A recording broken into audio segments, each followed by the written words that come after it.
La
conferencia de esta noche se titula Las neblinas del tiempo.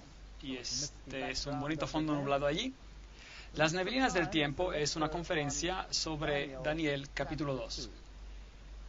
Yo soy Dios y no hay otro Dios, que anuncio lo por venir desde el principio y desde la antigüedad y lo que aún no era hecho. Isaías capítulo 46 versículos 9 y 10. Entonces Dios dice, y yo te diré antes de tiempo lo que pasará desde el principio hasta los últimos días. Y en Daniel tenemos una clave al libro de Apocalipsis.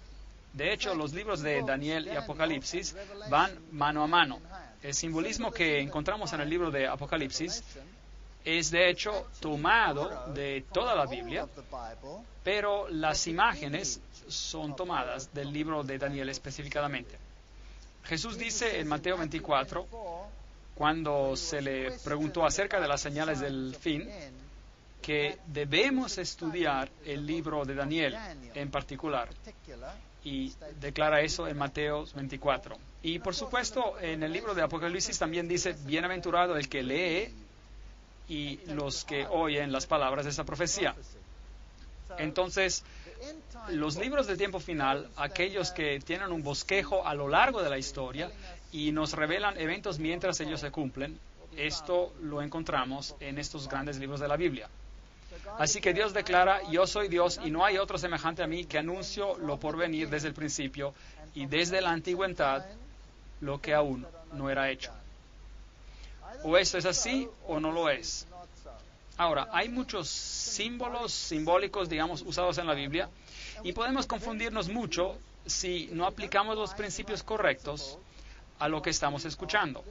Usted tiene que aplicar los criterios bíblicos para entender las profecías bíblicas. No podemos interpretar un símbolo como nos da la gana. Por ejemplo, la Biblia habla acerca de una bestia. En Apocalipsis habla acerca de una bestia. Habla acerca de la marca de una bestia. Habla acerca de algo que tiene que ser puesto en la mano y en la frente.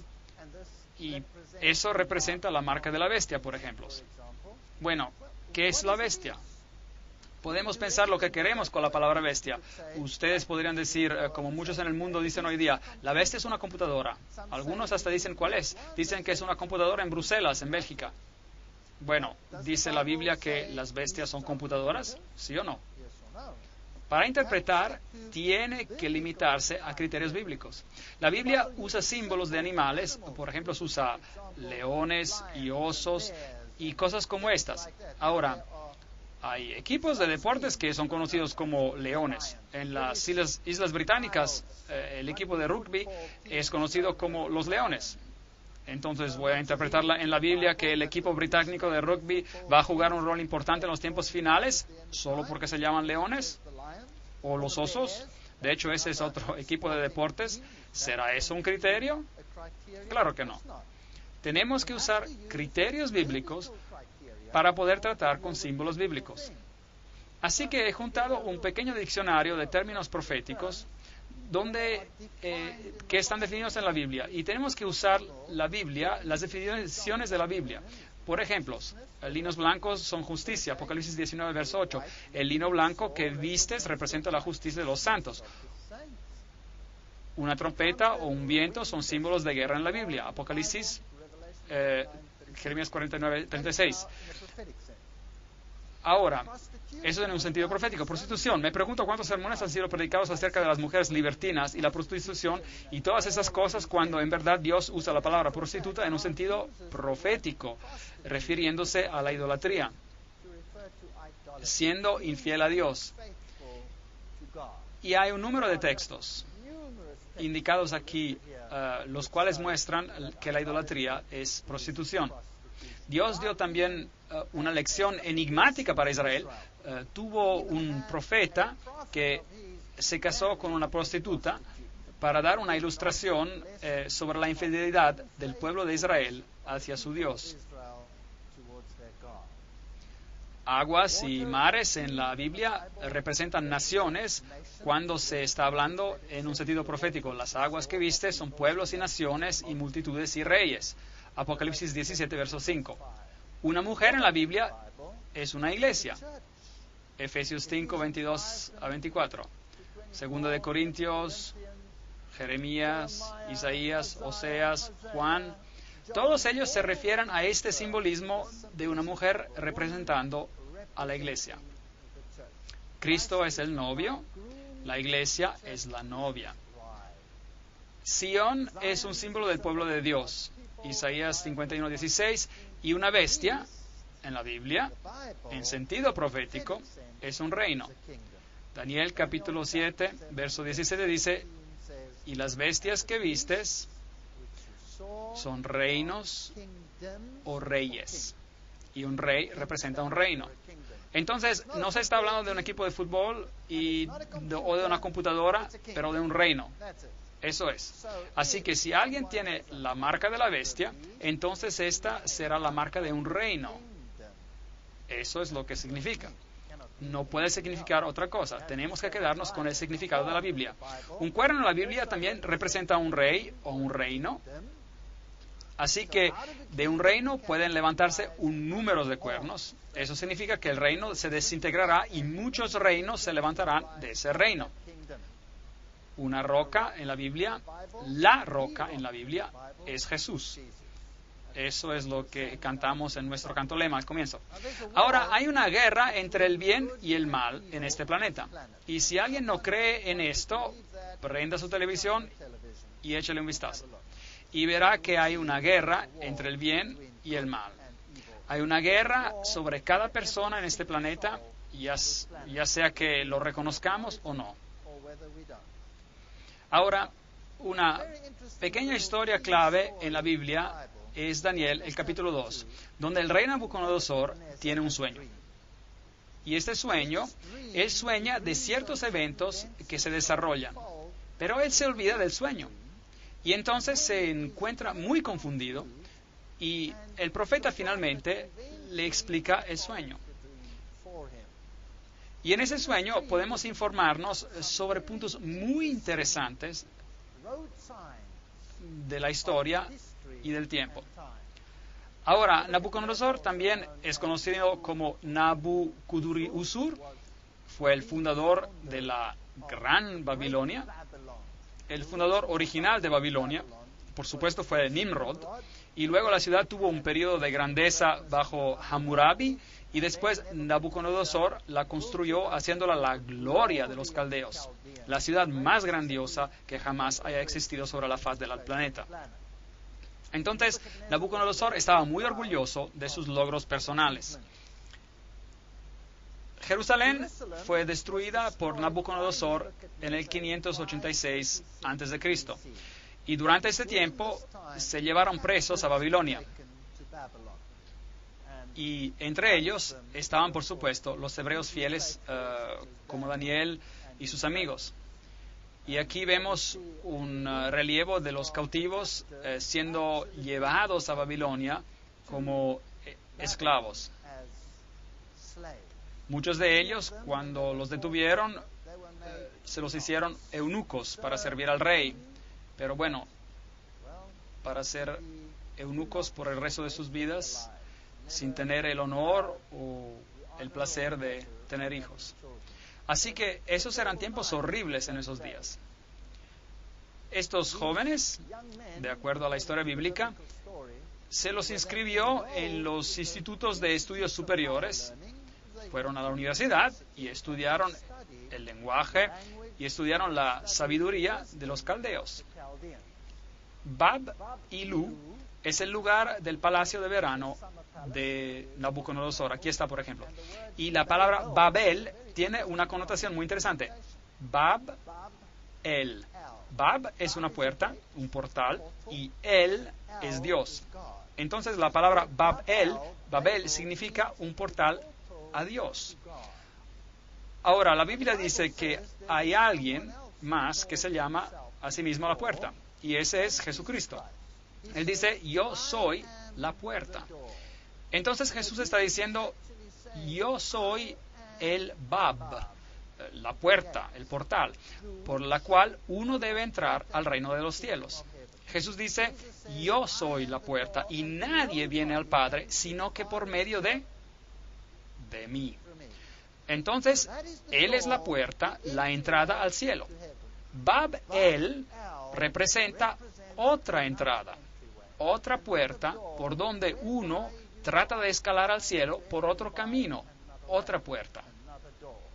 Babilú es entonces también un portal. El rey era divino en los tiempos antiguos, aunque los reyes babilonios y los reyes asirios no se atrevieron a tanto. Ellos eran, por lo general, los sumos sacerdotes. Entonces, en Daniel capítulo 2 leemos, en el segundo reinado de Nabucodonosor, tuvo Nabucodonosor sueños. Ahora, aquí tenemos un problema. Inmediatamente tenemos un problema. Y los críticos de la alta crítica se divierten con versos como estos. Un poco de conocimiento es una cosa peligrosa. Entonces los críticos se quejan acerca de este texto, se quejaron, porque dice, en el segundo año del reinado de Nabucodonosor, pero entonces un poquito más adelante dice, en el tercer año del cautiverio de Daniel. Y Daniel había completado ya los 3 años de estudio cuando esto ocurrió. Y Nabucodonosor y estos cautivos empezaron al mismo tiempo. Entonces los críticos decían, bueno, ¿cómo puede ser posible? Nabucodonosor está en su segundo año de reinado y los otros están en su tercer año. La Biblia es absurda. ¿Cómo se pueden hacer simples errores como estos? Pero, por supuesto, no se dieron cuenta de los dos sistemas. El sistema hebreo de contar era totalmente diferente del sistema de Babilonia. Cuando un rey de Babilonia ascendía al trono, su primer año no era contado, era conocido como el año de ascensión. Entonces, el segundo año de su reinado, de acuerdo al sistema babilónico, es en realidad el tercer año. Y Dios no reconoce el sistema babilónico cuando habla acerca de los cautivos hebreos. Él mantiene su sistema, donde cualquier parte del año era considerado como un año completo. Cualquier parte de un día venía considerado como un día completo. Eso explica muchas cosas. Por ejemplo, la crucifixión, 3 días. Y cualquiera que quiera analizarlo dirá, espera un segundo, si Jesús murió un viernes al atardecer y él estuvo en su tumba durante el sábado y regresó a la vida en el primer día de la semana, eso no llega a ser 3 días con nuestra manera de calcular. Pero en el pensamiento hebreo, que era una forma de cómputo inclusivo, es decir, por cualquier parte del día se contaba como un día. Y como Jesús murió antes de la puesta del sol, el viernes, eso cuenta como un día 1, y se quedó un día completo en la tumba, eso es días 2, y cualquier porción del día en el tercer día es día 3. Entonces, es eso lo que está en el registro bíblico, 3 noches, mañanas, 3 días y noches. Entonces, no hay fallas aquí. Solo se tiene que contar de acuerdo con el sistema correcto. Y se turbó su espíritu y se le fue el sueño. Hizo llamar el rey a los magos, a los astrólogos, encantadores y caldeos para que le explicaran los sueños. Vinieron pues y se presentaron delante del rey. Y el rey les dijo: ahora ustedes, bueno, saben, en nuestros tiempos modernos creemos, qué primitivo. Aquí el hombre tuvo un sueño y él llama a encantadores, magos y astrólogos para decirle lo que había soñado. Ahora, eso es lo que hacían los reyes en los tiempos antiguos. Estaban rodeados por esos sabios, personas con información privilegiada, cultos y de buen conocimiento. Y cada una de esas categorías tenía una cierta función.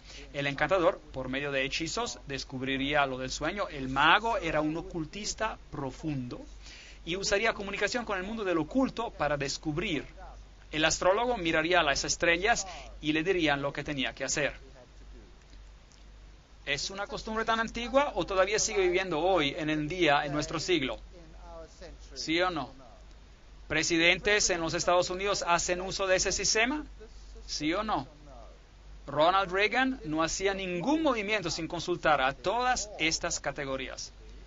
Y Nelson Mandela en Sudáfrica no da una movida sin que su Shamgormas venga y arroje sus huesos, los huesos, y los astrólogos le dicen lo que tiene que hacer. Y los reyes de Europa no son diferentes, ellos son ocultistas en ese sentido. Usted puede estudiar lo que hacen los reinos y lo que los reyes y reinas de Inglaterra hacen, por ejemplo, y cómo se comunican con el mundo de los espíritus para saber lo que deben hacer. ¿Acaso no consulta el príncipe Carlos el conde Mountbatten, que ya está muerto, cuando él tiene algo muy importante que hacer? Bueno, nada ha cambiado. No piensen que esas son costumbres antiguas, esas son costumbres presentes. Y los paralelos nos dicen que las cosas no han verdaderamente cambiado. Entonces, esas personas sabias vinieron al rey y él les dijo, he tenido un sueño y mi espíritu se ha turbado por saber el sueño. Daniel 2, 1-3. Y la King James, la versión antigua inglesa, dice, esta cosa se fue de mí, lo cual significa no me puedo acordar. No me acuerdo, pero sé que era vitalmente importante. Así que, por favor, si realmente son lo que dicen ser, entonces deben decirme lo que significa. Y el rey respondió y dijo a los caldeos, el asunto lo olvidé. Pero, si no me decís el sueño y su interpretación, seréis hechos pedazos y vuestras casas serán convertidas en estercoleros. Los reyes antiguos tenían mucho más poder. Cuando un rey hablaba, eso era todo. ¿Recuerdan el libro de Esther? Si el rey no extendía su cetro a cualquiera que entrara, esa persona se mataba de inmediato. Se lo sacaba y mataba en ese instante si el rey no le daba permiso para entrar y para hablar.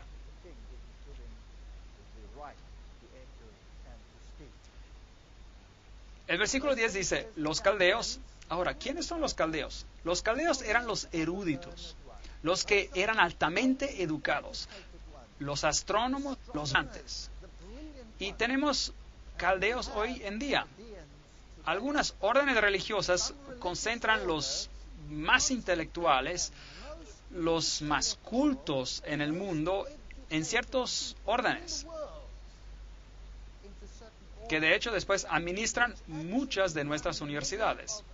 Y las universidades más reconocidas al mundo, las universidades más renombradas que tenemos hoy en día en el mundo, son administradas por una categoría de personas hoy en día, que sería el equivalente exacto de los caldeos en ese entonces. Nada ha cambiado, así que esos son los eruditos. Los caldeos respondieron delante del rey y le dijeron, no hay hombre en la tierra que pueda declarar el asunto al rey. Además, ningún rey, príncipe ni señor que ha preguntado una cosa semejante a ningún mago, ni astrólogo, ni caldeo. ¿Ven las diferentes categorías? Todos ellos no pueden hacer esto. Porque el asunto que el rey demanda es difícil y no hay quien lo pueda declarar al rey, salvo que los dioses, cuya morada no está entre los hombres. Entonces Dios removió ese sueño de la mente del rey para que él no pudiera recordarlo. y también para exponer todas estas categorías de personas. Versículo 12. Por esto el rey, con ira y con gran enojo, mandó que mataran a todos los sabios de Babilonia. Todos. Ahora, obviamente, esto incluía a todos aquellos que habían recibido esta educación elevada. Y, por supuesto, incluiría a Daniel y a sus amigos, porque ellos habían completado su educación en el Instituto de Babilonia de Estudios Superiores. Entonces, todos ellos fueron sentenciados a morir un día, solo porque no podían responder al sueño. Cuando Daniel escuchó de que los iban a ejecutar a todos, fue a Arioc, el guardia del rey, y le dijo: ¿hay alguna manera que yo pueda hablar con el rey? Y después de que se le dio el permiso, Daniel retornó a su casa y explicó este asunto a sus amigos, Ananías, Misael y Azarías. Mishael, de hecho son nombres muy interesantes. No tenemos tiempo para entrar en detalles, pero hay una tipología en el nombre de los eventos que se desarrollan. Daniel significa juicio de pueblo de juicio de las personas. Mishael significa quién es como Dios. Analogías muy interesantes aquí. Daniel 2, 17 y 18. Él pidió para que pidiera misericordia del Dios del cielo sobre este misterio, a fin de que Daniel y sus compañeros no perecieran con los otros sabios de Babilonia. Esos son los acontecimientos básicos detrás de nuestra historia. En Daniel 2, versículo 21, tenemos esta declaración. Y Él, el Dios, es decir, cambia los tiempos y las estaciones, remueve reyes y pone reyes. Entonces, nuestra historia va a ser de cómo los reinos se levantarán y los reinos desaparecerán en este planeta. Daniel 2, versículo 24, nos cuenta de cómo el rey es informado de que Daniel tiene una respuesta. No ejecutes a los sabios de Babilonia, llévame a la presencia del rey y yo le daré la interpretación. Dios dio a Daniel una visión, no solo una descripción del sueño, pero también la solución, la interpretación del sueño. Respondió el rey y le dijo a Daniel, el cual se llamaba Belchazzar, que por supuesto es su nombre dado en lugar de Daniel, que se interpreta juicio. Así que todo el libro de Daniel habla de juicio, como el nombre indica. Habla acerca del juicio final sobre este planeta y el juicio de los varios reinos mientras avanza en la historia. Belchazzar, Bel era el dios de los caldeos. Bel, vamos a hablar mucho de este dios Bel, y está muy de moda hoy en día, diría. Hay muchas organizaciones que se llaman aún por Bel hasta hoy en día. Daniel, el cual llamaban Belchazzar, ¿podrás tú hacerme conocer el sueño que vi y su interpretación? Daniel 2:26. ¿Y qué dijo Daniel? ¿Sí yo puedo? ¿Sí yo puedo? No. Belchazzar, Belteshazzar. Belit es diosa, Sha es rey, Sar, Utsur es protector. Entonces, Bel es una deidad masculina, Belit es una deidad femenina. Ya sea masculino o femenino, eran intercambiables. Es una idea interesante. Regresaremos a este concepto en más detalle al futuro. Daniel respondió al rey diciendo, el misterio que el rey demanda, ni sabios, ni astrólogos, ni magos, ni adivinos. Es fascinante para mí saber que cada una de esas categorías existen hoy en día y son usadas por el mundo hoy y por el liderazgo del mundo hoy. Pero hay un Dios en los cielos que revela los misterios y Él ha hecho saber al rey Nabucodonosor lo que ha de acontecer. ¿Cuándo? En los últimos días. Daniel 2, 27, 28. Entonces Daniel capítulo 2 es un libro para nuestro tiempo. Es para nuestro tiempo. Nos explica algo para todos los tiempos, pero se concentra al final de la historia humana. El Daniel, el juicio final viene en nuestros tiempos. No es sorprendente que las personas digan, olvídese del Antiguo Testamento, no lo necesitamos más. Bueno, Jesús dijo, cuando veáis en el lugar santo la abominación desoladora de la que habló el profeta Daniel,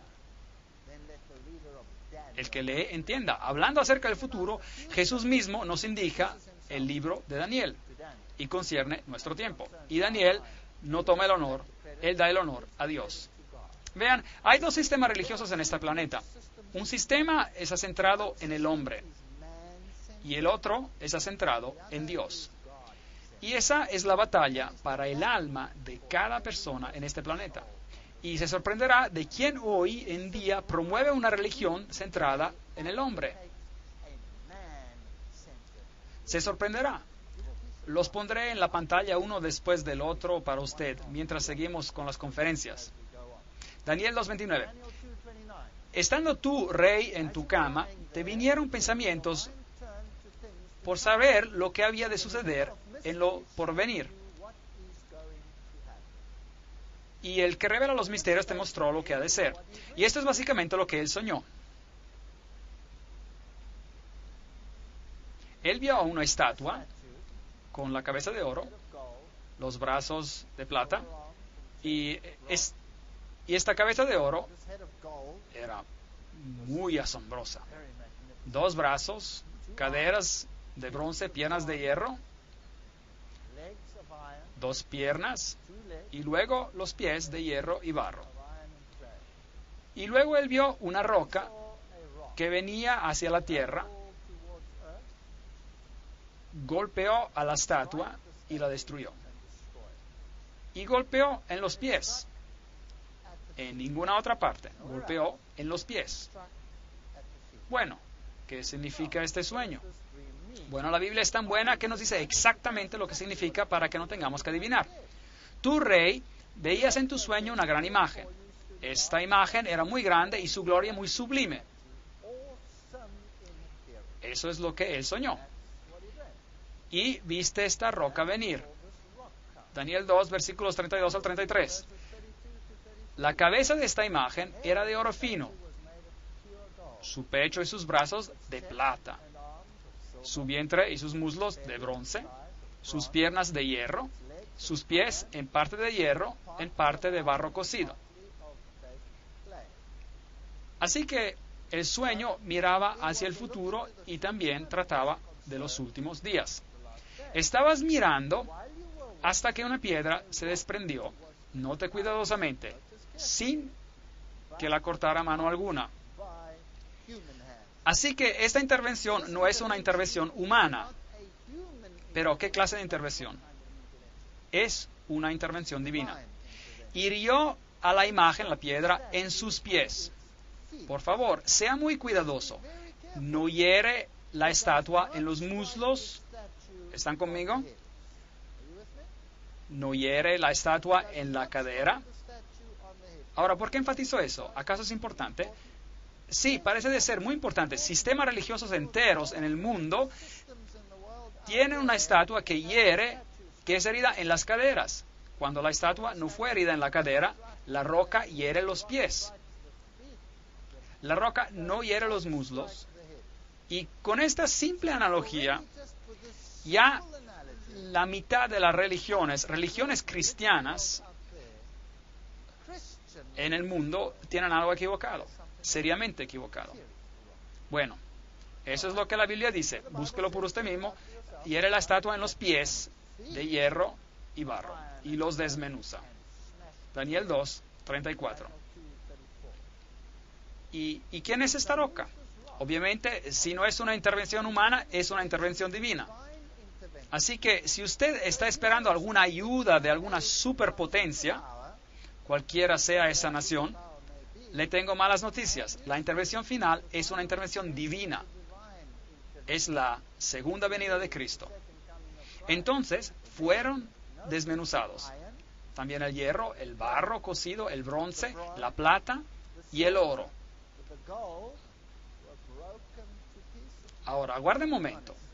Si esta estatua es sucesiva, ¿por qué cuando se golpean a los pies, el hierro, que son las piernas, el barro, y son los pies, y de hierro, de barro, y el bronce son los muslos, y la plata, del pecho, y el oro, son todos hechos pedazos al mismo tiempo? y se convirtieron como tamo de las eras del verano, dice el texto. ¿Por qué todo se destruye al mismo tiempo cuando la piedra golpea los pies? Ve, si los reinos ocurren uno después del otro, entonces, ¿esto tiene sentido? Sí, claro. Pero solo si la filosofía de la cabeza avanza y construye la filosofía del pecho. Y esa aumenta grandemente en la filosofía de las caderas y es incorporada en la filosofía del hierro y propagada al mundo con la filosofía del hierro y del barro. Cuando la filosofía es finalmente destruida, esta filosofía, toda la contribución de la historia al reino del otro partido, el del enemigo de Dios, vendrá a su fin. Todo. ¿Enseñamos hoy en día filosofía babilónica? Sí lo hacemos. Tengo una conferencia llamada El vino de Babilonia. Estará sorprendido de cuánta filosofía babilónica enseñamos. ¿Enseñamos filosofía medo-persa? Claro que sí. Lo hacemos. ¿Está la religión del mitraísmo bien y en vida? ¿Y viviendo en el mundo hoy? Sí, el más grande poder religioso en el mundo, la más poderosa religión en el mundo, enseña los principios del mitraísmo. Muy interesante. Y eso es de Medio Persia. ¿Tenemos la filosofía griega en el mundo hoy? Claro que sí. ¿De dónde viene la teoría de la evolución? Empezó con Aristóteles. ¿De dónde viene nuestro pensamiento moderno a la base de casi cada ciencia en el mundo? De la filosofía griega. ¿Y qué hay acerca del hierro? ¿Tenemos algo que ver con las enseñanzas romanas? Claro que sí. Nuestro entero sistema judicial está basado en el pensamiento romano, que ha integrado las filosofías anteriores. Y los pies de hierro y barro son solamente los herederos del sistema que pasó anteriormente. Y se los llevó el viento sin que de ellos quedara rastro alguno. Esto es muy importante. El viento es un símbolo de guerra.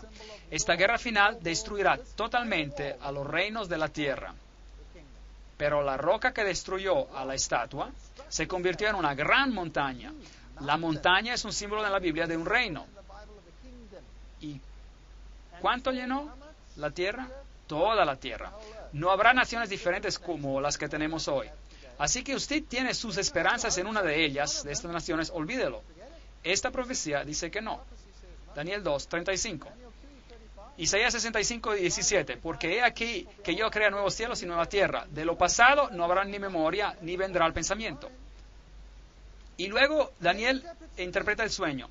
Tuvo rey, y él era el rey de Babilonia. Él representaba a Babilonia. Era rey de reyes. Muy interesante ese detalle aquí en la Biblia. Una R minúscula de rey. Una R minúscula. Increíble. Hay otro rey de reyes quien empieza con la R mayúscula. ¿Y quién es él? Él es Jesús. Él es el rey de reyes y señor de señores. Aquí hay otra persona que se llama rey de reyes. Y él era conocido por rey de reyes. Y él era el rey de reyes, el gobernador. ¿Hay otro poder hoy en día que tiene un título oficial de rey de reyes? La respuesta es sí. Hay un poder hoy tan poderoso, tan invasivo en el mundo, que si supiéramos nos sorprendería. Y el título que lleva es Rey de Reyes. ¿Está viva la filosofía de Babilonia hoy en día? Porque el Dios del cielo te ha dado reino, poder, fuerza y majestad. Tú, rey, eres rey de reyes. Rey con letra R minúscula. Tú eres aquella cabeza de oro. Después de ti se levantará ¿qué? Otro reino inferior al tuyo. Daniel 2, versículo 39. Entonces Babilonia caerá y será repuesta por otro reino inferior. El oro es un metal precioso, la plata es un metal menos precioso, pero la plata es más dura que el oro. Entonces, la filosofía máxima de un rey de reyes era en la cabeza de oro. La filosofía máxima de Babel, otro portal al cielo, era simbolizada en el oro. Fue fortalecido en el siguiente reino, aunque se convirtió en más brutal y menos refinado. su pecho y brazos de plata. Hay dos componentes a un pecho y a un brazo, y habrá dos componentes en el siguiente reino también, el cual dominará sobre toda la tierra. Babilonia nunca se tenía que disipar, nunca tenía que ser destruida. Nabucodonosor pensó que él había construido un reino que nunca dejaría de existir. He aquí una inscripción que fue encontrada sellada por un sello de Nabucodonosor, donde dice, que dure para siempre.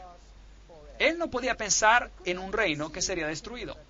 Pero Daniel le indicó y le dijo, el reino desaparecerá, tu reino desaparecerá. Este orgulloso monarca dijo a Daniel, increíble, nunca, jamás. ¿Y qué hizo él? Después de que se había humillado, más tarde endureció su corazón y él pensó en sí mismo, nunca, yo voy a desafiar al Rey de los Reyes. Mi reino de oro nunca será destruido. Nunca pasará a la plata, al bronce, al hierro y al barro. Nunca. Reinará para siempre. Constrúyame una estatua de oro puro, de la cabeza a los pies. ¿Qué estaba diciendo? ¿Qué estaba diciendo cuando estaba haciendo esto? Él estaba desafiando al Dios del cielo. Él estaba diciendo, te voy a desafiar. Voy a levantar mi reino y no lo destruirás. ¿Es posible de que haya un poder hoy en día que esté diciendo la misma cosa? Voy a desafiarte, voy a levantar un reino que nunca será destruido. ¿Es posible? Bueno, veamos que es más que posible y es una realidad triste en el mundo en el que vivimos hoy. Entonces este rey era arrogante en ese tiempo, pero hay un poder igualmente arrogante hoy en día que está haciendo la misma cosa. Daniel 3, 16 a 18. Sadrach, Mesach y Abednego respondieron al rey Nabucodonosor diciendo, no es necesario que te respondamos sobre este asunto. Nuestro Dios, a quien servimos, puede librarnos del horno del fuego ardiente. Y de tus manos, rey, nos librará. Y si no, has de saber, oh rey, que no serviremos a tus dioses ni tampoco adoraremos a la estatua que has levantado. Luego él llamó a todos, incluyendo a los hebreos, que habían interpretado esa visión por él, y le dijo, al oír del son de la bocina, de la flauta, de la cítara, del arpa, del salterio, de la zampoña y de todo instrumento de música, os postréis. Puéstense. ¿Es usada la música hoy en día para juntar a las naciones, sí o no? ¿Sí o no? Sí, increíble, claro que sí. Así que los tres dijeron, no nos prostraremos, aunque Dios no nos ayude, no nos prostraremos. ¿Quién más dijo eso? Job lo hizo. Job tenía esa clase de fe. Job dijo, aunque me matara, le serviré. Increíble, es grandioso. Entonces, ellos fueron arrojados al horno de fuego, ¿y qué pasó? Las sogas se quemaron, y los soldados que los arrojaron se quemaron a muerte.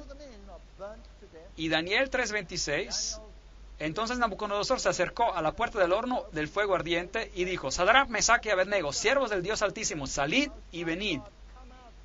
Porque cuando el rey vio a una cuarta persona entre ellos, ¿y a quién vio? La versión antigua inglesa dice, alguien como el Hijo de Dios. Y las otras versiones vieron a alguien que parecía como un hijo de dioses. Gran diferencia entre las dos traducciones.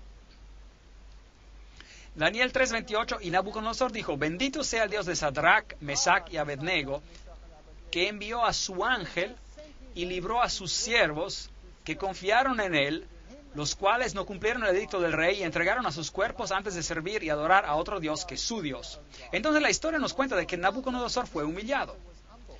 ¿Sabía que Nabucodonosor es el único rey pagano que tuvo el privilegio de escribir un capítulo en la Biblia? Increíble. Él escribió un capítulo en la Biblia, la historia de su conversión. Léalo en el libro de Daniel. Y creo que Nabucodonosor estará en el cielo algún día, porque se convirtió y su orgullo se humilló. Pero esto es como se veía, era una ciudad magnífica. Aquí está el emblema de Babilonia, el león, jardines colgantes. Él los construyó para su esposa Amuea, quien deseaba montañas. Y Babilonia estaba en una llanura, y ella no estaba muy feliz. Entonces él le dijo, voy a construirte una montaña. Y él se la construyó. Esos eran los reyes de aquellos días, tenían poder.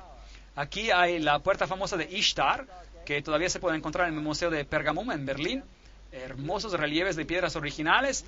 Las escrituras cuneiformes que han descubierto nos cuentan la historia de Nabucodonosor. Estos portales los adorné con hermosura para que sean el asombro de multitudes de personas. Dicen las escrituras, para el asombro de los hombres he construido esta casa. Nabonidus, ahora, ¿quién era Nabonidus? Era el padre. Y a Belshazzar, el hijo exaltado, la ofrenda de mi cuerpo. ¿El padre de quién? De Belshazzar. ¿No es interesante? Vea, los críticos observaron otra vez. La Biblia habla acerca del último rey de Babilonia como Belshazzar. Y estos críticos decían, está mal, él no era el rey. Nabonidus era el rey. Lo que no se dieron cuenta, no teniendo las escrituras cuneiformes para descifrar a esa etapa, era que Nabonidus se había retirado a una vida religiosa. Él era un hombre altamente religioso y servía entre los sacerdotes de Babilonia. Y le concedió el gobierno a su hijo. Entonces, esta es una inscripción que se ha encontrado sobre este asunto. Y a Belshazzar, el hijo exaltado, la ofrenda de mi cuerpo, tú pones la adoración de la gran deidad en su corazón, que no camine en caminos de pecados, que su vida sea satisfecha en abundancia y reverencia de la gran deidad que mora en su corazón de Belshazzar, mi hijo primogénito. Dios habla al hombre moderno, página 154. Déjeme decirle, en el año 1882 una inscripción fue encontrada que Nabonidus había dejado durante su reinado a su hijo. En 1916 una inscripción fue encontrada en la cual había un juramento de Belteshazzar y Nabonidus juntos. Nuevamente los críticos se equivocaron, la Biblia fue comprobada correcta. Y en 1924 encontraron la famosa inscripción, yo otorgo mi reinado a mi hijo Belshazzar. Traguen los el polvo críticos, la Biblia gana 1-0, nada para los enemigos de esto. Y luego la escritura apareció en la pared y escuchamos la historia del viejo profeta Daniel que fue llamado para interpretar la escritura en la pared. Mene, contó Dios tu reino y le ha puesto fin, Belshazzar, y lo ha terminado. Tekel, pesado ha sido en las balanzas y ha fallado, y has hallado falto. Peres, tu reino ha sido dividido y dado a los medos y los persas. Muy interesante, dos brazos, medos y persas.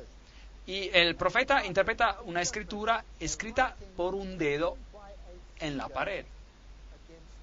¿Sabía que en la Biblia hay solo 4 veces cuando Dios escribe con su dedo? La primera vez, Él escribe los 10 mandamientos con su dedo. Eso dice la Biblia.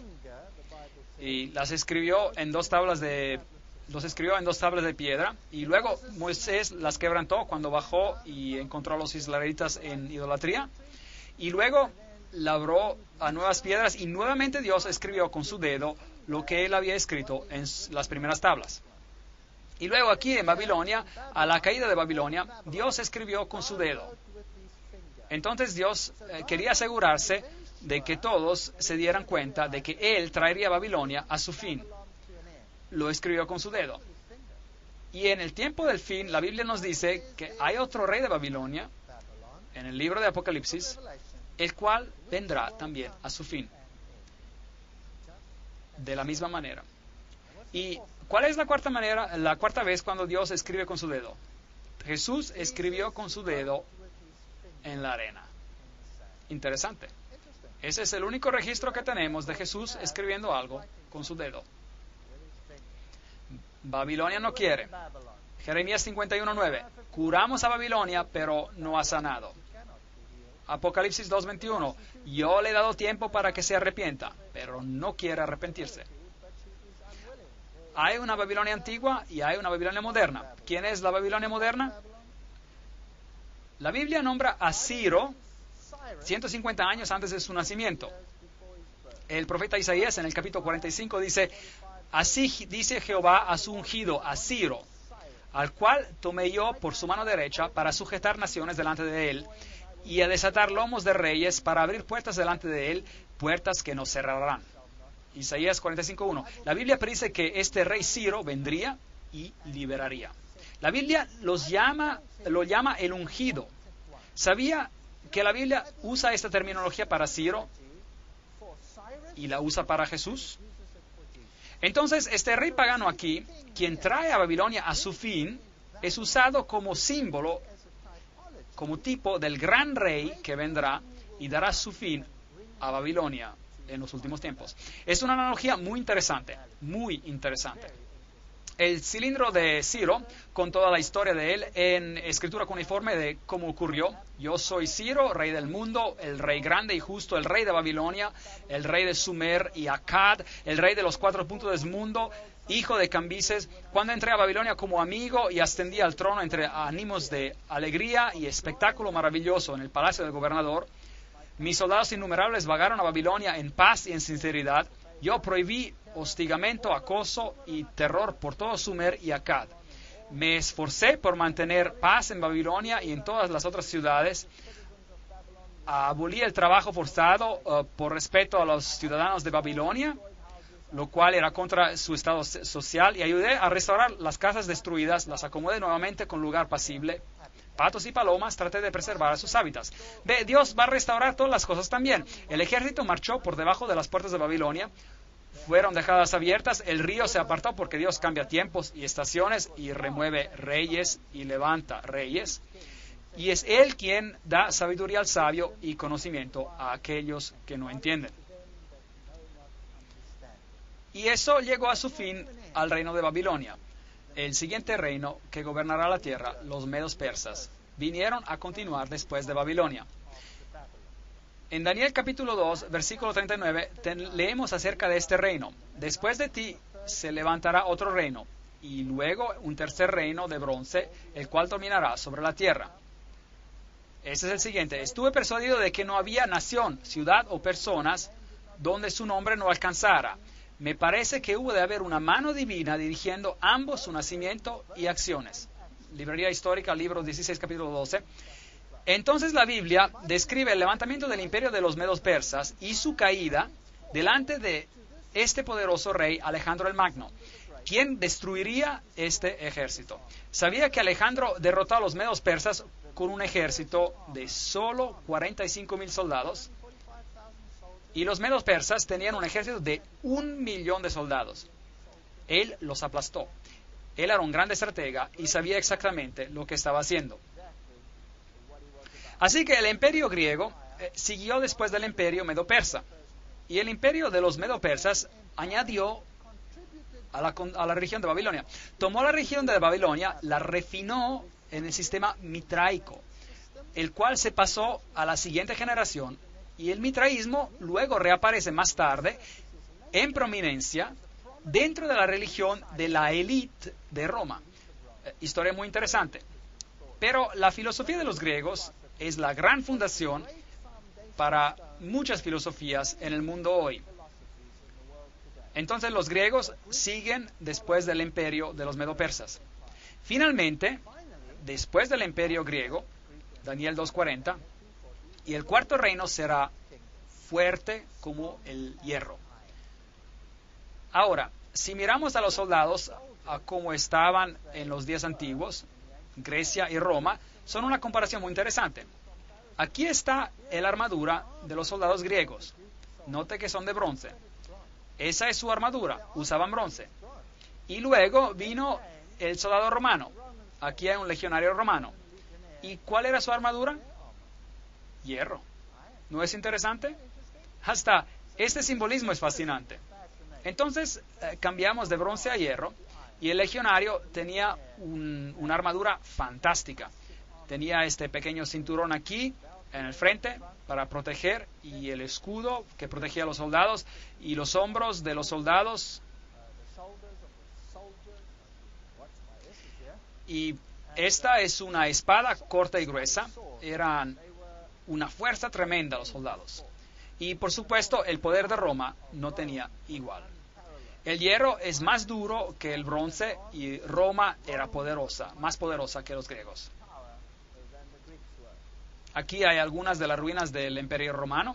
El cuarto reino será fuerte como el hierro, y como el hierro desmenuza y rompe todas las cosas, así él lo desmenuzará y lo quebrará todo. Daniel 2:40. Entonces, ese es un reino cruel. ¿Fueron los romanos particularmente crueles? ¿Qué hacían con los que disentían con ellos? ¿Qué les pasaba? Los crucificaban. Algo muy duro. En la caída de Jerusalén, por millas, kilómetros, había crucificados tras crucificados. Todos venían crucificados. Nadie se metía con Roma. El 22 de junio del 168 a.C., en la batalla de Pydna, Percus, el rey de Macedonia, fue completamente derrotado por los ejércitos de Roma. En ese día pereció el imperio de Alejandro Magno, 144 años después de su muerte. Así que ahí pereció. El famoso historiador Edward Gibbon dice: las imágenes de oro, plata, bronce que se utilizan para representar las naciones y sus reinos fueron exitosamente quebrantadas por la monarquía del hierro de Roma. La historia y la caída del Imperio Romano. Todo el mundo está de acuerdo de que el hierro era el reino de Roma. En el segundo siglo, Hipólito escribió sobre Roma: regocíjate, bendito Daniel, no te has equivocado. El hierro ya gobierna. ¿Sabía que cuando Alejandro Magno marchó en Jerusalén, los escribas marcharon hacia él con la Torá y le dijeron: tú gobernarás, dice Daniel, tú conquistarás? Y por eso Alejandro no destruyó a Jerusalén, pero simplemente la incorporó. La Biblia dice: antes de tiempo, ¿quién gobernará? Ahora, muchos críticos han dicho: increíble, pero seguramente Daniel debió haber vivido después de los eventos. La Biblia está equivocada. ¿Sabe que la Biblia ha sido reivindicada en ese punto? Porque los rollos, los pergaminos del Mar Muerto, tienen porciones del libro de Daniel donde cambia de aramaico al hebreo. Y ese pequeño pedazo está allí. Y cuando ellos estudian el aramaico, que creían ser aramaico reciente, lo que encontraron en los rollos pergaminos del Mar Muerto es que el aramaico utilizado era el de los medo-persas. Entonces, el libro de Daniel comprueba los acontecimientos de su época y después sigue comprobando los acontecimientos que están descritos en él. Entonces, fue descrito antes de los acontecimientos. Usted no puede tener razón sobre la Biblia, no puede. Entonces, este gran poder de Roma vino a destruir. El historiador Charles Rowling dice: ellos, los romanos, tomaron indistintamente todas las provincias y reinos y extendieron su imperio sobre todas las naciones. En una palabra, ellos empezaron su expansión sin ponerse límites. Los únicos límites eran los desiertos y mares que no les permitían pasar. Historia Antigua, volumen 4, 79.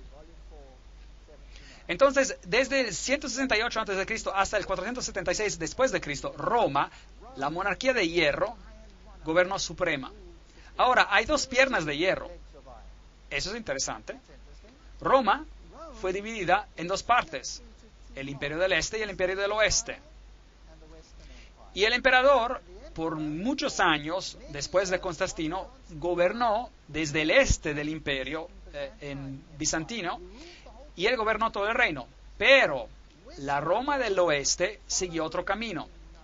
Y esta es una historia muy interesante que tenemos acá. Lo que vistes, dice en Daniel 2:41, de los pies y de los dedos, en parte de barro cocido de alfarero y en parte de hierro. Entonces, ¿hay elementos de Roma en los pies y los dedos, sí o no? Claro que sí. Todavía Roma está ahí. El hierro todavía está ahí. El hierro no ha sido eliminado. ¿Será este un reino dividido? ¿Está el mundo tratando de restaurar el Santo Imperio Romano? ¿Sí o no?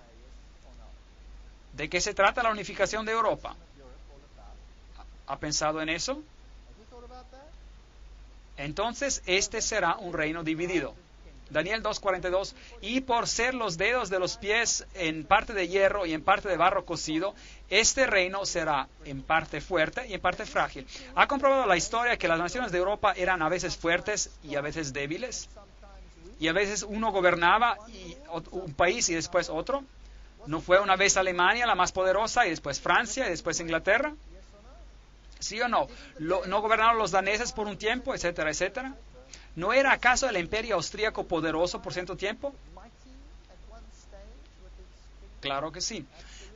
Entonces la historia ha comprobado que eso es correcto. Jeremías 18:6, no podré yo hacer con vosotros como este alfarero, casa de Israel, dice Jehová. Como el barro en las manos del alfarero, así sois vosotros en mis manos, casa de Israel. Estos reinos quizás sean arrogantes, pero serían reemplazados, serían divididos. Y serían divididos en 10. Eso es lo que la Biblia dice. Habría 10 dedos que vendrían. Ahora, estos 10 dedos son muy interesantes. ¿De dónde se levantan estos 10 dedos? ¿De dónde salen? ¿En el imperio del Oriente o del Occidente? Una pregunta muy importante.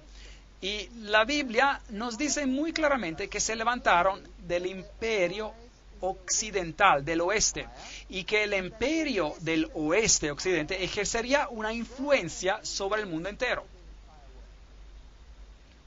¿El imperio del oeste, el occidental, ejerce su influencia sobre el mundo entero, sí o no? Claro que sí. Es el conocimiento y sabiduría europeos que han sido transportados al mundo entero. Fueron los europeos que conquistaron a Sudamérica. Es de las naciones de Europa occidental que los Estados Unidos y Canadá y todos sus componentes se integraron a esa sabiduría, esa filosofía. Es la ideología del occidente que viene de Europa del oeste y que está controlando los eventos del mundo. Las superpotencias de hoy, todas pueden comprobar sus orígenes filosóficas a Europa occidental. Entonces, ¿quiénes son estos anglosajones, los francos y los alamanes y los lombardos y los ostrogodos y los érulos, los burgundios, los visigodos, los suevos y los vandales? ¿Quiénes son? Entonces, esta es la división del imperio de la Europa occidental. Y note que hay una nación muy interesante por aquí, la cual ahora es escondida como los ostrogodos. Y luego hay otra nación por aquí, la cual es conocida como los visigodos. Había los burgundos y había los francos.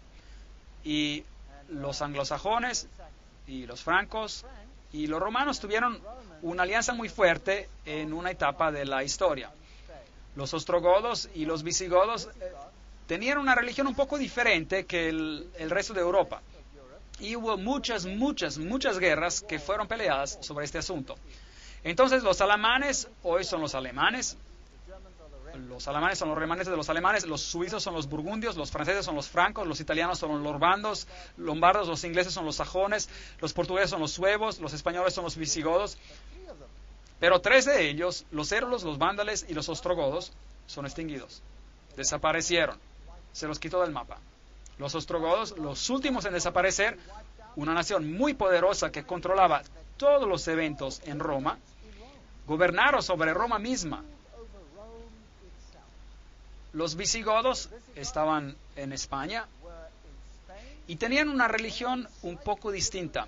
Hubo muchas guerras peleadas en España. España fue dividida, terriblemente dividida, en la mitad entre el norte y el sur. Y hubo derramamiento de sangre terrible en España. Pero los érulos y los vándales y los ostrogodos fueron totalmente destruidos.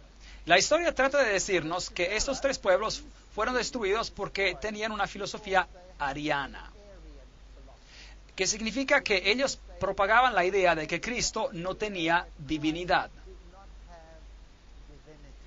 y que por eso fueron destruidos. Pero solo tenemos información de una fuente. Todos sus escritos, todo lo que escribieron fue destruido. Todas sus librerías han sido destruidas. Así que realmente no sabemos en qué creían.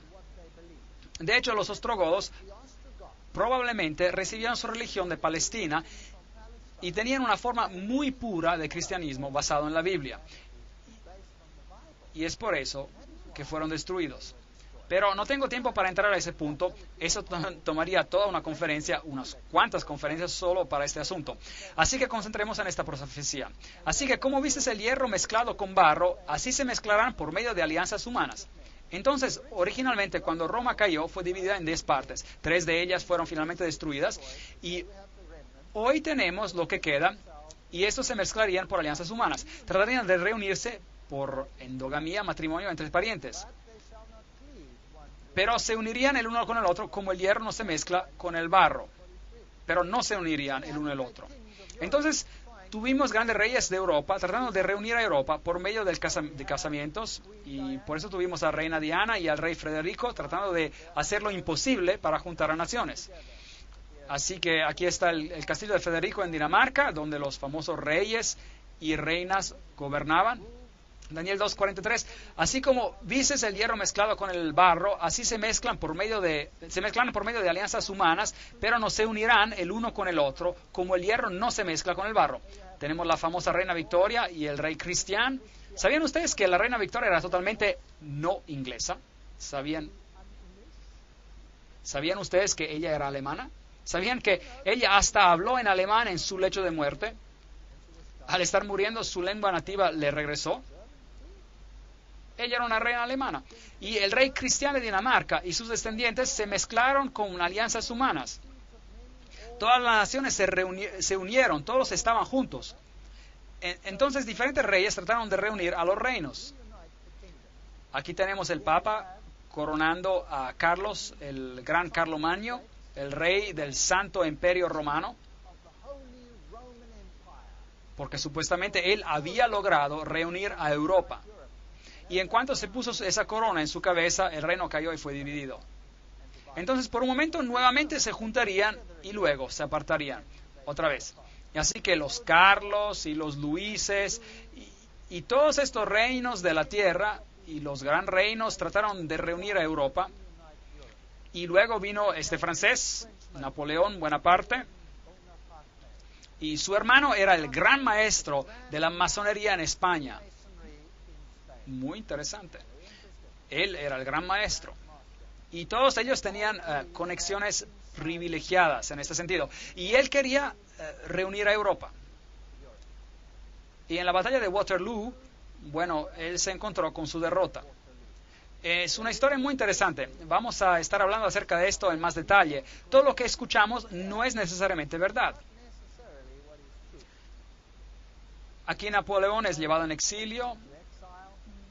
Napoleón dijo, quiero crear un sistema europeo, un código de leyes europeas, una corte de apelación europea. Hubiera habido solo un pueblo en toda Europa. Europa hubiera devenido una nación. The Watchman, 1941. Él trató de unir a Europa. 30 años más tarde de Waterloo, el doctor Thomas Arnold dijo, la liberación de Europa por el dominio de Napoleón no fue afectada ni por Rusia, ni por Alemania, ni por Inglaterra, sino que por la mano de Dios. ¿Cuál era el adversario principal de ese tremendo poder? ¿Por quién fue controlado, resistido y al final terminado? Por nadie y por nada, sino que por la directa y manifiesta interposición de Dios. Conferencia sobre la historia moderna, conferencia 3. Es muy interesante. Napoleón tenía una artillería muy pesada y él hubiera ganado sin problema sobre la artillería más liviana de los ingleses, por ejemplo. Pero en ese día, de repente, una lluvia fina cayó y toda esa artillería pesada se atascó en el lodo y no podía moverla. Entonces, la artillería más liviana, la artillería más ágil de las otras fuerzas, era justo lo que se necesitaba para hacerlos en pedazos. Entonces, ¿quién ganó la batalla? ¿El tiempo, el clima o la artillería? Es interesante que algunos de los grandes políticos del pasado han dicho que la historia está al lado de la artillería más potente, la artillería más pesada. Pero hay un Dios en el cielo que revela los secretos y hace saber al rey Nabucodonosor lo que acontecerá en los últimos días. Este es un verso interesante, Daniel 2:28, en los últimos días. Bueno, si lee la Biblia, si lee Lucas y Mateos 24, por ejemplo, Lucas capítulo 21, verá que los eventos y cómo acontecen, como un reino después de otro hará guerra, y en los eventos finales serán nación contra nación, reino contra reino, guerra, hambre y toda clase de cosas. Corazones aterrorizados. Eso es lo que la Biblia dice. Y el siguiente evento será, dice Mateo 24 y Lucas 21, la venida de Cristo en gloria. La piedra que pondrá fin a todos los reinos terrenales. Bueno, este era el emperador Guillermo, y él trató de poner fin a la división de Europa. Y aquí hay una historia verdadera muy interesante. En una catedral en Francia, en Metz, hay una estatua afuera de la catedral, y hay una estatua por aquí, del profeta Daniel, con su dedo apuntando a su rollo de pergamino, sus escritos. Muy interesante el profeta aquí. Y el emperador Guillermo estaba muy preocupado acerca de esta estatua. Y luego un día la catedral necesitaba reparaciones. El techo estaba roto y tenía que ser reemplazado. Y entonces le pidieron al emperador Guillermo por dinero para reparar la catedral. Y el emperador Guillermo dijo lo siguiente. Él dijo, ustedes tienen una estatua de Daniel enfrente de la catedral. Y entonces obviamente él sabía lo que Daniel había dicho. Y obviamente estaba fastidiado con esa profecía. Entonces les dijo, les daré el dinero para reparar su catedral si remueven la cabeza de la estatua. Ahora, recuérdense que esas estatuas están hechas por secciones. Y pongan mi cabeza encima de esta estatua. ¿Ustedes creen que lo hicieron? Eso es historia. Usted puede comprobarlo. ¿Piensa que lo hicieron? Sí lo hicieron. Ellos lo hicieron. Y ellos pusieron la cabeza de Daniel original en sus archivos. Y él les renovó el techo. Y luego, por un tiempo, la cabeza del emperador Guillermo estuvo sobre la estatua. ¿Y qué quería decir con esto? Él era como el Nabucodonosor de los tiempos antiguos. Él estaba diciendo, no me importa lo que dijo su profeta, yo lo lograré. ¿No era eso lo que estaba diciendo? No me importa lo que dice el profeta, yo lo lograré. Historia fascinante. Bueno, aquí ya está muerto, pero este no es él, ese es su perro. El texto dice en alemán, Senta begleitete seine Majestät den Kaiser im Weltkrieg 1914 bis 1918. Y traducido, su perro acompañó al emperador durante la Primera Guerra Mundial, 1914 hasta 1918. Y después de él se levantaría otro. Daniel 2:21, él muda los tiempos y las edades, quita reyes y pone reyes. Y si tú, emperador Guillermo, piensas que puedes poner tu cabeza en la estatua de Daniel diciendo, yo lo lograré a mi manera, y su Dios no podrá hacer nada sobre esto, te vas a morir y no lo lograrás. Y hay el resto de la historia. Ahora, esa historia es muy fascinante. Aquí había otro hombre. ¿Usted cree que entendía las profecías de Daniel? ¿Usted cree que estaba interesado?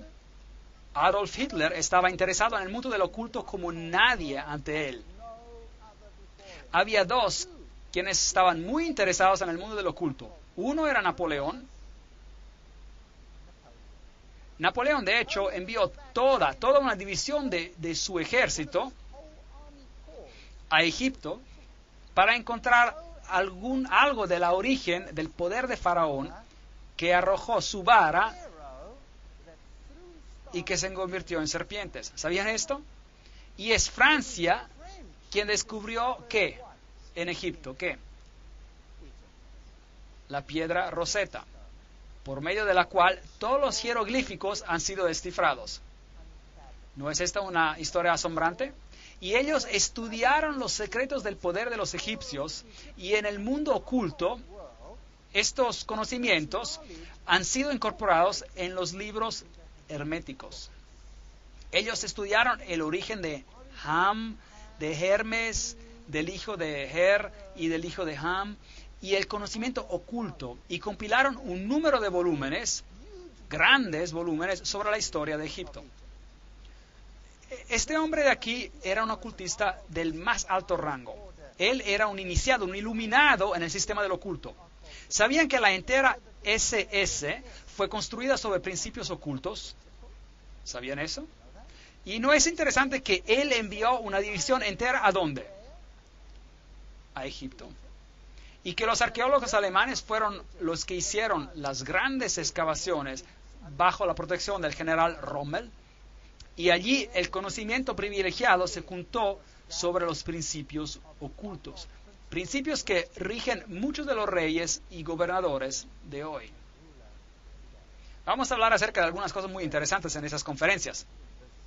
Adolf Hitler sabía acerca de la profecía de Daniel. ¿Cómo sabemos? Él dio una instrucción interesante. Él contactó a la catedral de Metz, en Francia, y dijo, ¿se acuerdan que ustedes tienen la cabeza del emperador Guillermo en esa estatua? Sáquenla. Pongan la cabeza de Daniel de vuelta. ¿Qué estaba diciendo? ¿Qué estaba diciendo? La cabeza de Daniel se regresó a la estatua. Él estaba diciendo, con o sin esa cabeza, yo lo lograré. Increíble. Qué cosa más fascinante. La historia es más interesante de lo que creemos. Realmente sí lo es. Si hace un estudio del mundo oculto, y de cómo ha influenciado a nuestros grandes líderes políticos en el pasado, se sorprenderá. Y aquí Adolf Hitler llegó al poder. Y aquí está el símbolo que él usaba, la esvástica, la cruz gamada, que es el símbolo de la adoración del sol, es el símbolo de Lucífero. Es usado por la sociedad teosófica que dice Lucífero es el logos, la serpiente, el salvador. Exactamente el mismo símbolo viene utilizado por la teosofía. ¿Y la teosofía está muerta? ¿O no? La teosofía está bien viva y en forma. Ella forma el tema central de los poderes más grandes que gobiernan el mundo hoy. Y estaremos revelando algunas de estas cosas en las conferencias que siguen. Eso es interesante. El águila, usada como el símbolo de la deidad. En la Biblia se usa también el águila como el símbolo de Dios. Como una águila que se eleva, yo te llevaré bajo mis alas. Este es el símbolo de Dios. Lucifer quiere ser como el Altísimo. Él toma el símbolo del águila, que era un símbolo en Egipto, en la antigüedad, del dios Horus. Fascinante, ¿verdad?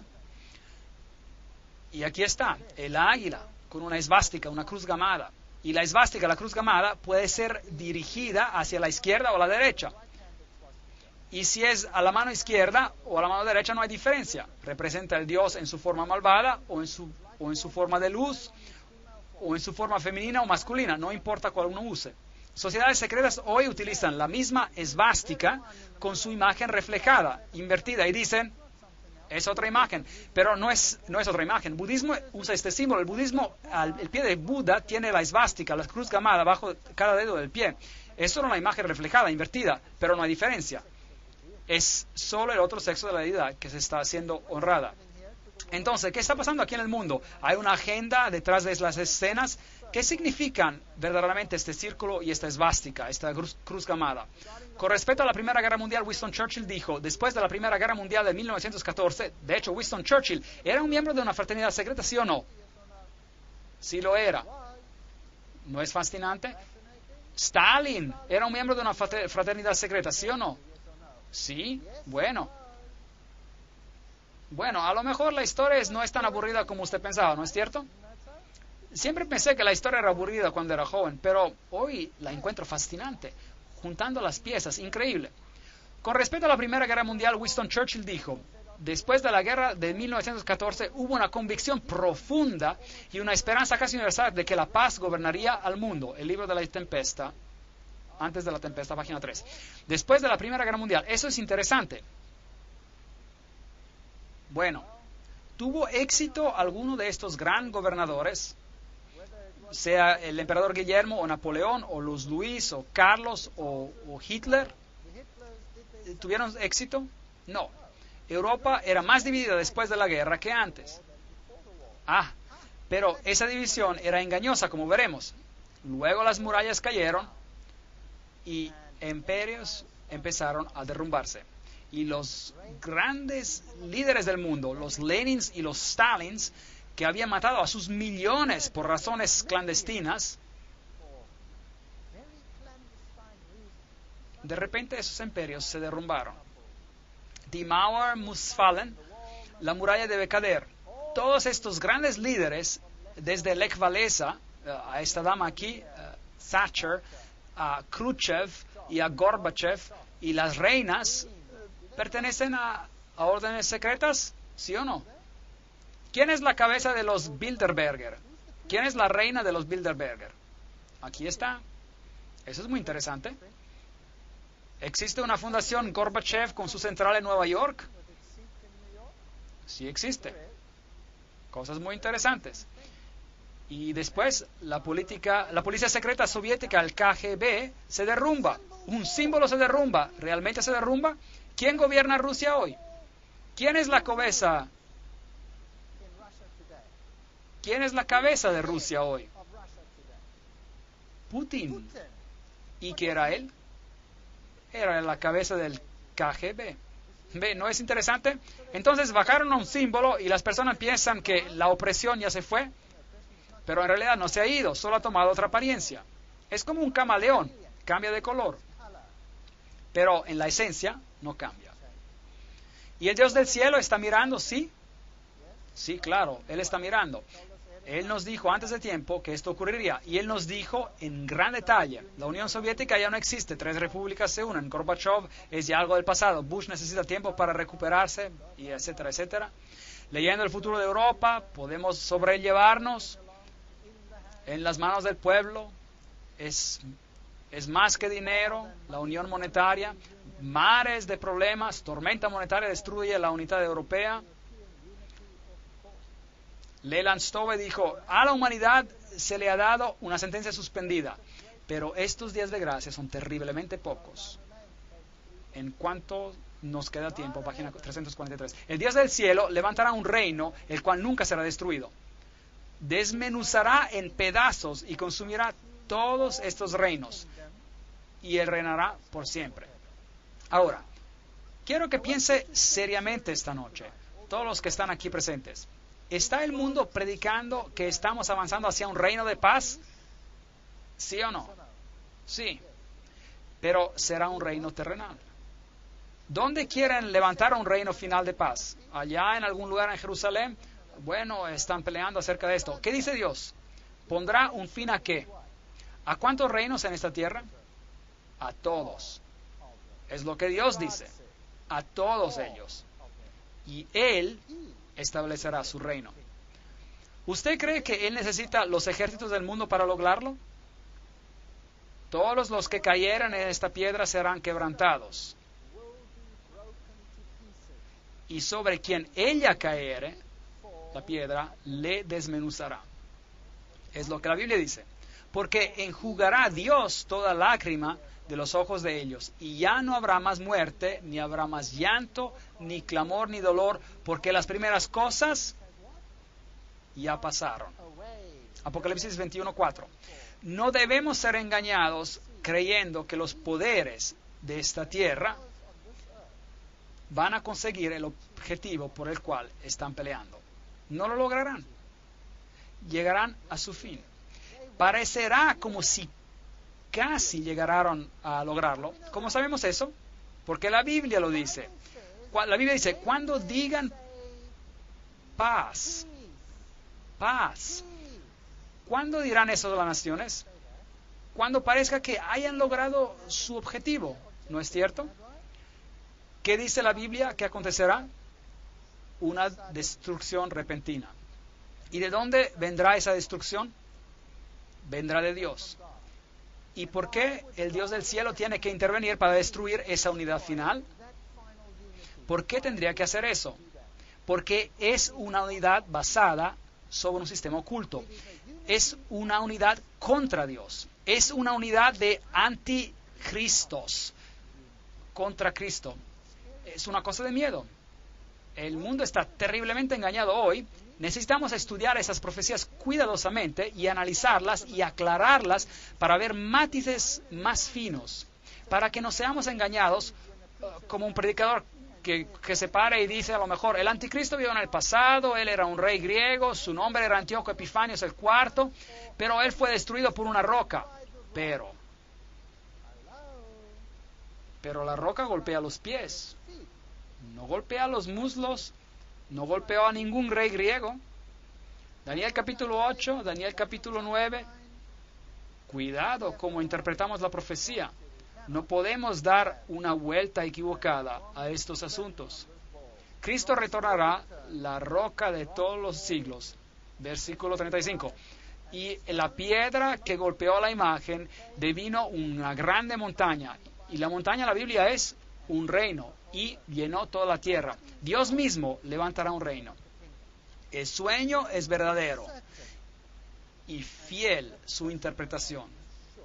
Daniel 2:45. Esta noche hablamos de muy pocos detalles, pero hemos tenido un bosquejo relativamente exacto de la historia. ¿Y estarían de acuerdo en decir de que Daniel fue exacto? ¿Sí o no? Claro que sí. Daniel fue exacto. Ahora les tengo malas noticias. Noticias terriblemente tristes para usted. Daniel va a tomar el mismo cuadro, el cuadro de esta noche, es como una ilustración que le daría usted a un niño para colorear. Es solo el perfil. Y luego se le da al niño crayones, colores, y se le dice que coloree la ilustración.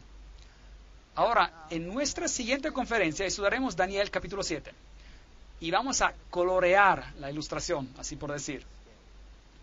Y luego el asunto se vuelve temeroso porque veremos quién realmente es el poder y algunos de nosotros serán lastimados, algunos de nosotros nos quedaremos chocados, sorprendidos, algunos de nosotros a lo mejor dirán, nunca más quiero escuchar algo sobre esto, pero les animo a que sigan viniendo porque hay una solución fascinante a esto.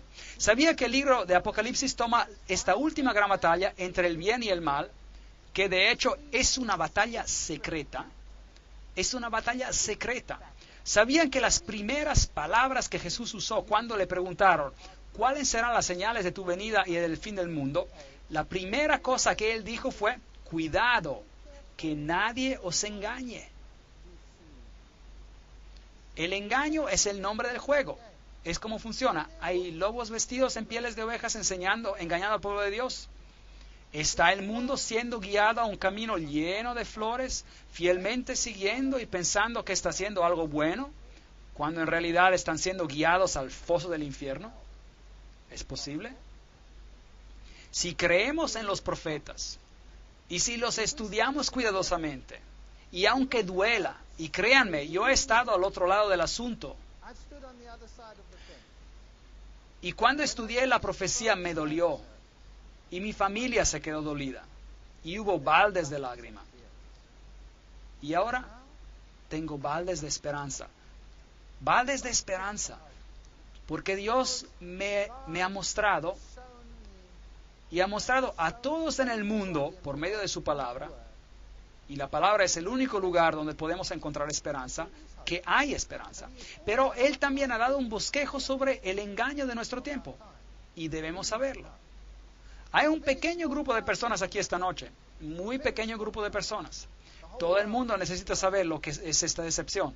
Entonces me gustaría animarles para que traigan a sus amigos y, como dice la parábola de Jesús, salgan a salidas de los caminos, a los caminos poco frecuentados, inviten a las personas a esta fiesta de las bodas del Cordero. No muchos ricos, no muchos sabios, no muchos de alta reputación lo escucharán, pero vaya por todos sitios y tráigalos aquí y estudiemos estas profecías.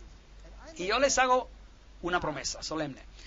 Si hablo de cualquier cosa que está contraria con la palabra de Dios, váyase.